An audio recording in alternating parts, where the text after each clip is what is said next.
back to my channel. Thank you so much for joining me today. I am not Leia, and today we are going to talk about my minimalist journey, how I became a minimalist, and where I'm at now. I became a minimalist in May of my junior year of high school, so I was basically a senior at this point. I mean, really. I saw on Pinterest something that really interested me. I saw a pin of like a capsule wardrobe, but I didn't know what that meant. But I thought the clothes were beautiful, so I clicked on it and I started reading some articles about like paring down your wardrobe and loving everything you own or everything you wear. So I started thinking about all the things in my closet that I didn't like to wear. Let me back up for a second. In 5th grade and 6th grade, I only wore black. Like I wore all black, all long sleeve, or all long pants, all long sleeves, mostly black, if maybe a couple of other colors, but like black. I also didn't know how to do my hair or anything, and I wasn't allowed to wear makeup at the time, so I was just a mess. People told me that I looked goth, and I did not want to be goth. I don't know why, I just really didn't want it. I decided that 7th grade year I was going to introduce brighter, more vibrant colors into my wardrobe. So that's what I did. I bought a bright ass pink shirt and some bright blue pants, and I wore them at the same time. It was a mess. It actually didn't look too bad, but like it wasn't me. From 7th grade until like around sophomore, junior year, I continued like wearing super bright colors, oranges, pinks, bright blues, yellows. It was just so much. And I decided that I didn't like that. So when I started reading these articles about capsule wardrobes and loving that everything you own, I started like looking at all this color in my closet and realizing that I just was not feeling it anymore. So I don't know if it was like that day or a few days later, but after I found the initial post, I emptied my closet completely and only kept certain things. And I found myself very lacking in things that I actually liked. So I had to rebuild my closet, but I didn't really know what I was looking for because I hadn't done enough research yet. But I kept doing my research, kept reading about capsule wardrobes. I found the Project 333 thing online. If you know what that is, it's basically you only have 33 items for 3 months and then you like rotate to another 33 items or something like that. I didn't really like those like limitations to it, so I didn't incorporate the set number into my capsule wardrobe. I just have a very small wardrobe.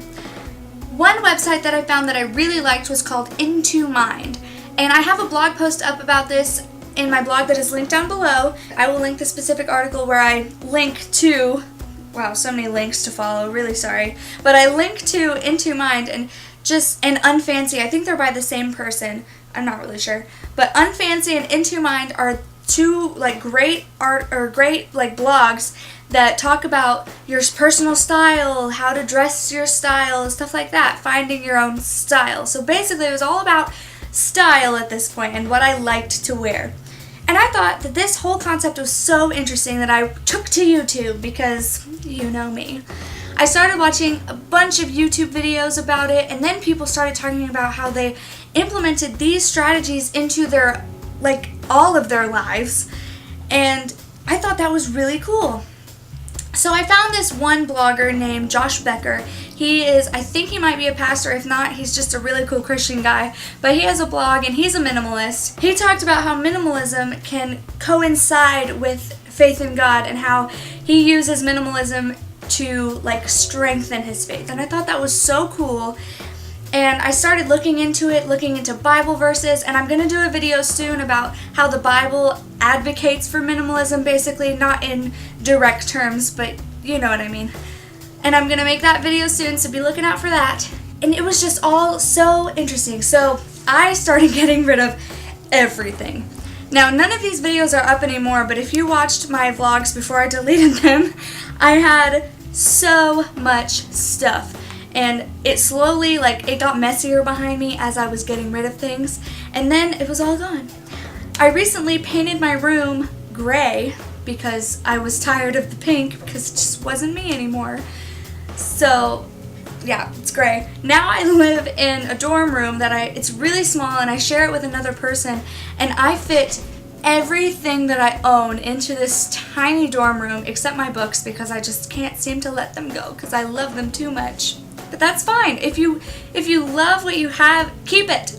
That's the thing about minimalism. There's no rules. It's just to keep only what you love and what you use and what you need.